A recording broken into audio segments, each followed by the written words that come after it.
Srila Prabhupada, Srila Bhaktisiddhanta often talked about speaking the truth very strongly and not compromising.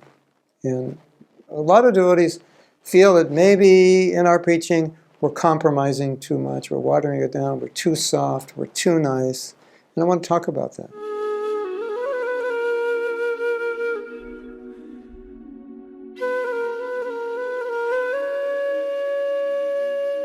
Obviously, we can't deny what they said, and we can't deny that Prabhupada sometimes was very strong. With the speak of Srila Bhaktisiddhanta, he was so strong that the Mayavadis were afraid of him. They run across the street when they saw him. And one time I was with Prabhupada, while I was in the class, and Prabhupada said he had called a scientist a cheater because the scientist was promoting atheistic philosophy about the creation and nature of the world. And Prabhupada convinced him that he was wrong. And when he said he was a cheater, the scientist said, you know, you're right. I think Prabhupada said he called him a cheater and a rascal. And he admitted it, and Prabhupada was laughing. And then Prabhupada said, this was probably 1976, and then Prabhupada said, or 75, maybe even 74, and Prabhupada said, I can do that, you can't. So I was thinking about this statement because I had just read a quote about how we should preach very strongly, and I was thinking that you really want to ultimately look at the result of your preaching. Because it is said, speak the truth, but speak it pleasingly. And what does it mean to speak pleasing? Speak it in a way that it gets in. Because just because I say something is true doesn't mean it's going to have a good effect on anyone. So when we say speak strongly and don't compromise, we also want to see what is the result of the preaching. And so then I was thinking that some people, by their nature, if you speak very strongly to them, it'll have a bad effect. It's not what they need at their particular state of devotion. Some people need a little more encouragement, isn't it? A little softness, and that gets in. Some people need strictness. I have experienced that I've been soft with people and it didn't work at all. And then when I got very heavy, it immediately worked. Like it worked within 5 seconds. I said, you either do this or you have to leave the temple. And I don't want to talk to you anymore. And I talked previously about how you should change. I was soft, I was understanding. It didn't work. And getting heavy, that was it. Some people need that. But some people, if you do that, they'll become depressed, they'll become discouraged, they'll go away. And we have a story like that. Prabhupada got very heavy with one devotee.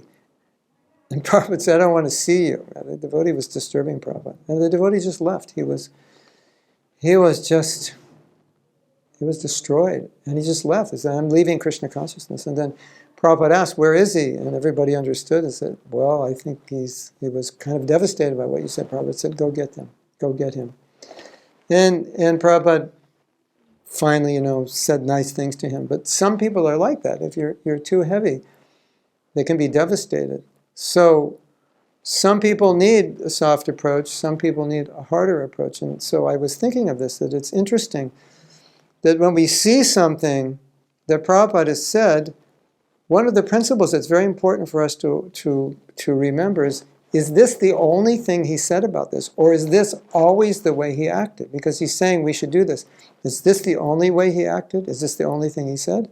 In many, many cases, the answer will be no. It's not the only thing he said about preaching, and this is not the only way he acted. Many times, someone would make a mistake, he'd say, that's okay. What are you going to do to rectify it? They would explain that. Okay, rectify it, go out. Learn from it. Now do the right thing. Forgotten, forgiven. Sometimes, very heavy. Why did you make this mistake? You should have known better. I told you not to do it. Very heavy because that's the medicine they needed. So, now, then here's the point. And this is a very interesting point. Because we have some devotees here in the studio, and we've been talking about the choice of guru. And this is, in a sense, sometimes a troubling discussion, because occasionally I find devotees will come to me and say, I think I've chosen the wrong guru, or the nature of my guru is much different than mine, and sometimes I find it difficult to hear. And devotees have even told me, I can't hear from my guru. That's unfortunate. I could hear from another guru. And so some gurus are very strong, very powerful. And some devotees love that. They need that. Say, this is just the medicine I need. My guru is very strong. He's very strict. And I'm a little wishy-washy, and I need something very strict. But other devotees are very sensitive. They're very, how should we say it? That strict approach doesn't work for them. And when someone's heavy, it like turns them off. It's hard for them.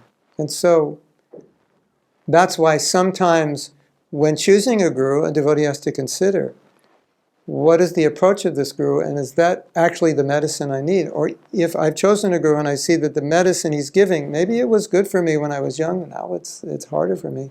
Do I need another Siksha guru whose medicine is a little different? The allopathic's not working. Do I need the Ayurvedic? Do I need the Chinese? Do I need the naturopathic? It's not bad or wrong, and I wouldn't make anybody feel that it's wrong. It's just a recognition of that's where I'm at right now. And maybe I should hear that heavy instruction because it's true, but in my present state, it's not working for me.